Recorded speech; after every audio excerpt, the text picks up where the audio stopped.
بسم اللہ الرحمن الرحیم الحمد للہ رب العالمین والصلاة والسلام علی اشرف الانبیاء والمرسلین سید المرسلین شفیع ذنوبنا وحبیب قلوبنا وطبیب نفوسنا سیدنا ومولانا ابی القاسم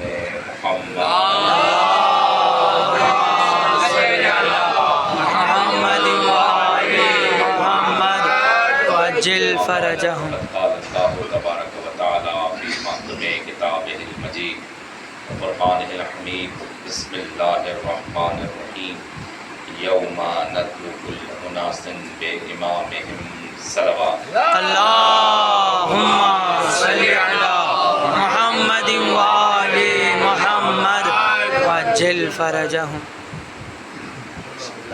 عزیزان گرامی کہتے ہیں آج انتہائی اختصار کے ساتھ آج جو ہے جناب مسلم بن عقیل امام حسین کی سفیر کی شہادت کا دن بھی ہے، اور یہ اتنی بڑی ہستی ہیں یا میں ایک جملے میں اس طرح کہوں کہ وہ ہستی ہیں کہ جنہوں نے زمانے کے امام کے پیچھے اپنی جان تک قربان کر دی. بے شک یہ کتنی بڑی ہستی ہے، کتنا بڑا مقام ہے. اور دعائے نخبہ پڑھ رہے ہیں آپ جس کا تعلق بھی صاحب زمانہ جل اللہ تعالیٰ اللہم صلی علی محمد وآل محمد وجل فرجہم. اسی لیے آج کی گفتگو ابتدا میں جس آیت کو آپ نے سماعت فرمایا کہ پروردگار عالم اپنی بابرکت کتاب قرآن میں ارشاد فرما رہا ہے یوم ندعو کل اناس بامامہم. اس دن جب پکارنے والا پکارے گا یا آواز دی جائے گی، ہر شخص کو اس کے امام کے ساتھ پکارا جائے گا. ہم سب کو امام کے ساتھ پکارا جائے گا.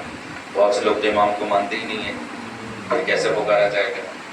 مسئلہ یہ نہیں ہے کہ بہت سے لوگ امام کو نہیں پکارتے ہیں، پکارنا اور ہے، امام سمجھنا اور ہے. سبحان اللہ سبحان اللہ. بات یہ ہے کہ ہر کسی کا امام اپنا اپنا ہے. کسی نے پیسے کو اپنا امام بنا لیا ہے، بے شک کسی نے مال کو اپنا امام بنایا، کسی نے دولت کو اپنا امام بنایا، اور کسی نے ایسے کو امام بنایا کہ جو یہاں پہ بھی مشکل کشا ہے اور وہاں پر بھی. سبحان اللہ سبحان اللہ. نعرہ حیدری. مشکل گرامی قدر ہمیں امام کے ساتھ اٹھایا جائے گا. اب بات یہ ہے کہ ہم نے جب امام بنا لیا، اور دیکھیے کہ ہر فیلڈ کا، ہر شعبے کا، ہر جگہ کا ایک امام ہوتا ہے. مثال کے طور پر آپ میڈیکل کی فیلڈ کو دیکھ لیں، وہاں کی مختلف ڈپارٹمنٹس ہوتے ہیں. مثال کے طور پر اگر کوئی ڈاکٹر سرجن بھی ہے، آپ جتنے پڑھے لکھے کیوں نہ ہو، آپ کے پاس کتنا علم کیوں نہ ہو، لیکن آپریشن تھیٹر کے اندر نہیں جا سکتے. اور وہاں بھی جتنے لوگ اس کام کو جانتے ہیں سب وارد نہیں ہوں گے جب تک ان کا امام سامنے نہ کھڑا ہو، سبحان اللہ. جب تک وہ سرجن سامنے نہ کھڑا ہو. تھوڑا سا باہر آئیے، کسی اور شعبے میں آ جائیے، انجینئرنگ میں آ جائیے. آپ کو کتنی تعلیم کیوں نہ ہو، آپ زیادہ سے زیادہ بلب چینج کر سکتے ہیں، لیکن جب آپ کسی انجینئر سے بات کریں گے وہ کہے گا کہ جناب یہ آپ کا کام نہیں ہے. زمانے کو ایک جملہ کہہ دیتا ہوں، زمانے کو آج تک پیش امام سمجھ میں نہیں آیا اور صاحب زمان پہ سوال کر رہا ہے.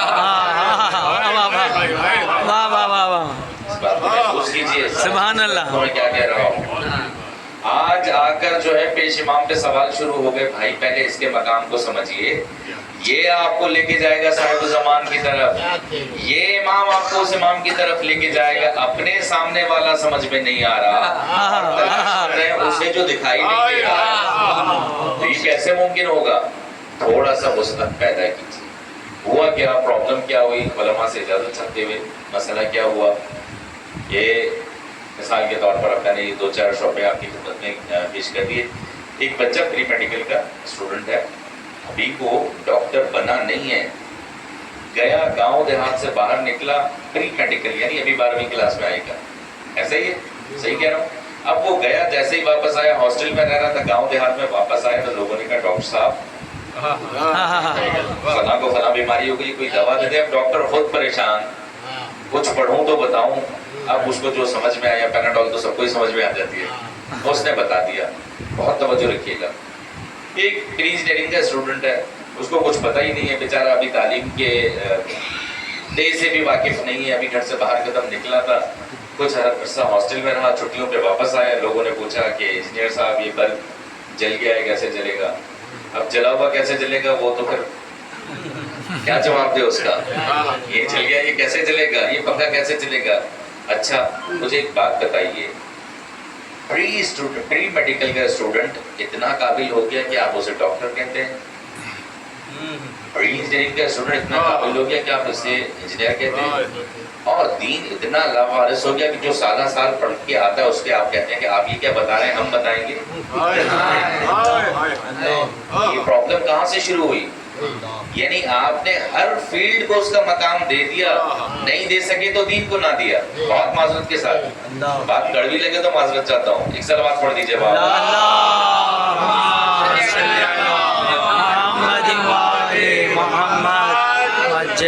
ایسا ہے یا نہیں ہے, یہ پریکٹیکل ہے یا نہیں ہے, ایسا ہو رہا ہے نہیں ہو رہا ہے. اس کے بعد سے پھر یہ شروع ہو جاتا ہے, دین اتنا لاوارث ہو گیا. مثال کے طور پر ابھی میں نے کوئی ایسی بات نہیں کی, ابھی میں نے فضائل پڑھے نہیں ہیں, میں ایک جملہ کہتا ہوں, آپ لوگ واہ واہ کہتے ہیں, آپ لوگ سبحان اللہ کہتے ہیں, سمجھیے گا دین کی بات کر رہا ہوں. سبحان اللہ کہتے ہیں کیونکہ ذکر اہل بیت ایسا ہے کہ مردہ جاگ جائے, یہ تو دل ہے, اس کی تو ہر اس میں جو ہم یہ سمجھتے ہیں کہ دھک دھک ہو رہا ہے, یہ دل تو علی علی کر رہا ہے. سبحان اللہ, سبحان اللہ. اس کو سمجھیے, یہ دل محبت اہل بیت میں گرفتار ہے. ابھی میں نے کوئی ایسی بات نہیں کی, لیکن آپ لوگ سبحان اللہ کہہ رہے ہیں کیونکہ محبت اہل بیت ہے. تو کیا اہل بیت کا ذکر ایسا ہو گیا, اس کی روح ایسی ختم ہو گئی ہے کہ ہمیں میوزک پہ قصیدے سنانے پڑ گئے؟ کیوں خاموش ہیں؟ آج ہم سب سنتے نہیں سنتے منقبتیں, سارے بیٹھ کر دیکھتے بھی ہیں. اب کیا ہوتا ہے کہ بھائی اب تو سسٹم بالکل چینج ہو گئے, ویوز بڑھ رہے ہیں اور یہ ہو رہا ہے وہ ہو رہا ہے. یہ ہم کیا کر رہے ہیں؟ جب امام زمانہ کے ساتھ بلایا جائے گا, یوم ندعو کل اناس, جب ہر شخص کو اس امام کے ساتھ اس کے امام کے ساتھ بلایا جائے گا, اور ہمیں ہمارے امام کے ساتھ بلا دیا گیا, تو ہم کیا جواب دیں گے؟ مولا انتظار میں آپ کے تھے, باقی کام ہمارے اپنے تھے, یہ جواب دیں گے. اور جب رسول اللہ صلی اللہ علیہ وسلم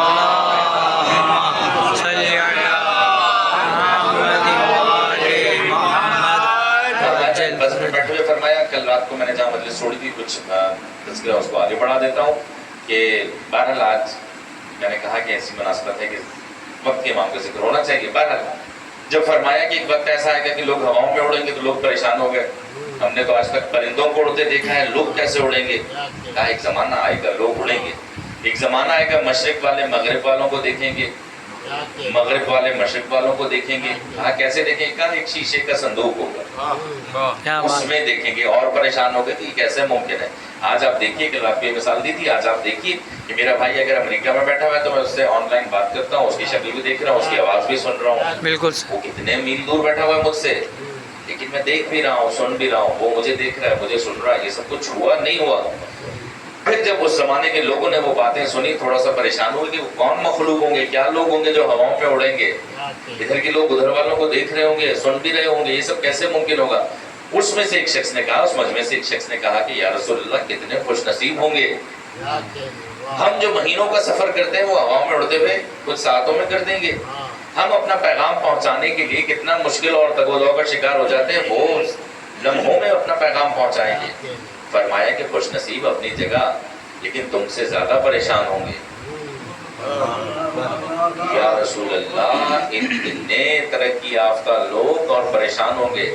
فرمایا سنو ان کی پریشانی کیا ہوگی, بہت توجہ رکھیے, سنو ان کی پریشانی کیا ہوگی. ان میں اور تم میں, یعنی جو رسول کے ساتھ بیٹھے ہیں, بہت فرق ہے. چاہے وہ جتنے ترقی یافتہ ہوں لیکن تم جیسے نہیں بن پائیں گے.